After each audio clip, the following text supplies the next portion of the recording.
Alors bonjour à tous, je suis Charlotte Séan-Rébu, la fondatrice de My Baby Fly. Donc notre but c'est de créer du lien entre vous, parents, professionnels et vos enfants de moins de 4 ans. Alors aujourd'hui je vais vous parler de quelque chose d'essentiel. Quand votre enfant est né, il peut déjà exprimer des choses. Donc grâce à ses pré-cris comme on le dit. Vous pourrez donc le comprendre grâce à ses pleurs premiers.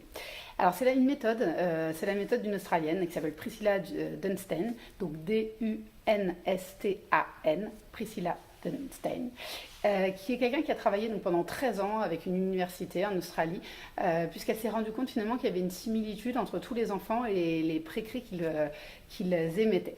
Elle s'est rendue compte d'une même structure phonétique finalement dans les pleurs de bébé. Alors, ce qui est très important, c'est de se dire que c'est finalement une association entre le réflexe de mouvement de la personne, du bébé, et sa vocalisation. Et le bruit qui va sortir de sa bouche, lié au mouvement, ça va créer finalement un bruit commun. Ce n'est donc pas intentionnel. Pas intentionnel. Voilà, donc jusqu'à 3 mois, il s'agit des pré-cris de bébé qu'il est intéressant de décrypter pour ne pas atteindre les cris finalement qui sont incalmables, difficiles à comprendre. Donc dès que vous en êtes à un cri qui est incalmable, difficile à comprendre, vous revenez au pré-cri et pour cela, il faut calmer l'enfant, que ce soit par de la succion, par des bercements, etc. Quand on revient au pré-cri, là on peut vraiment comprendre le besoin de son enfant. Donc moi j'associerais même le pré-cri et le mouvement. C'est intéressant de décrypter finalement ces deux éléments. Les sages-femmes sont dithyrambiques sur ce sujet. Moi la mienne, ça a été un conseil incroyable qu'elle m'a donné avant la naissance de ma deuxième fille, qui a très bien marché. Et donc c'est cette association entre le mouvement et le cri, et j'en ai vraiment été très satisfaite. Donc les bénéfices, c'est de vraiment comprendre son enfant, d'avoir moins de frustration, et également donc, de faire en sorte que votre enfant n'aille pas jusqu'aux pleurs réels, aux cris très forts. Donc ça réduit vraiment le stress, et ça développe la confiance en soi pour le bébé, mais également la confiance du bébé envers vous. Donc cette méthode, par cette Australienne, développe 10, nous met en avant finalement 10 sons avec 10 besoins, en regard à 10 besoins. Alors, je vais vous faire écouter finalement quelques-uns de ces besoins pour que vous puissiez écouter et réécouter cette vidéo et vous dire « Ok, c'est bon, maintenant je peux le faire moi-même. » Donc, j'ai faim. J'ai faim, vous allez aller chercher, par exemple, le bébé va aller chercher sur le côté, comme quand il a besoin de téter. Donc, il va faire comme ça. Ça, c'est son mouvement. Et le son qui va en sortir, je vais vous le mettre tout de suite, c'est celui-là. Né.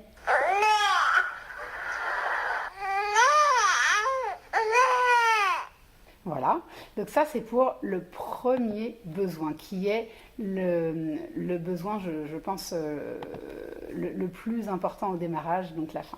Ensuite, l'envie de dormir. Donc le bébé il a envie de dormir, il va se frotter les yeux, il va fermer les yeux, etc. Ça c'est vraiment son mouvement. Vous en seriez douté, mais vraiment observez, vous allez voir, il le fait réellement. Voici les sons.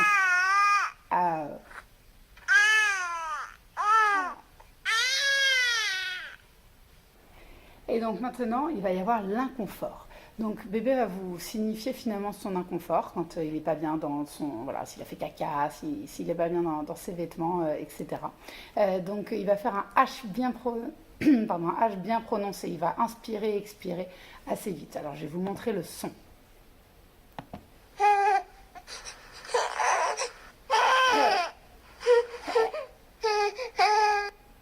Voilà. C'est intéressant de s'en rendre compte parce qu'il va aussi bouger légèrement, assez rapidement, faire de petits mouvements. Ensuite, si le bébé a des gaz, parce que oui, ils ont souvent mal au ventre, et ça vous le savez tous, et on le vit tous. C'est comme nous, quand on a envie d'aller aux toilettes, et ben on va pousser. Et ben c'est pareil, ils vont pousser. Donc ils vont vraiment avoir une tête, un mouvement et un visage de pousser comme s'ils étaient aux toilettes finalement. Et alors vous allez entendre le son associé à cela.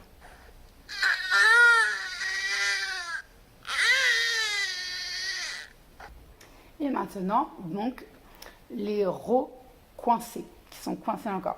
Alors là, il va pas mal ouvrir finalement et refermer son thorax. Ça, c'est vraiment son mouvement. Voilà, il va ouvrir et refermer son thorax. Et le son associé, c'est plutôt un son voilà, qui va venir un peu en haché, saccadé. Je vous le fais écouter.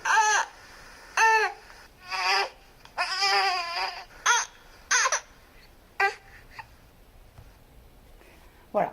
Donc ça, c'est cinq, je dirais, besoins les plus importants. Ensuite, il y en a d'autres qui vont être évoqués par cette Australienne, donc notamment quand l'enfant fait ses dents, il se sent seul, il a soif, il n'en peut plus. Voilà. Donc c'est pas facile d'avoir l'oreille, mais vous inquiétez pas, vous allez y arriver. Faut écouter, écouter, écouter et regarder également, parce que le corps vraiment exprime des choses. Il faut s'entraîner.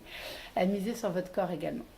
Donc, réécoutez cette vidéo plein de fois, vous allez voir, ça a fonctionné. Allez voir sur YouTube, donc les vidéos de cette dame, Madame Dunstan, qui est donc australienne, et également le livre d'Isabelle Filiosa, qui est pour moi un super livre, donc je le recommande, c'est Il pleure, que dit-il?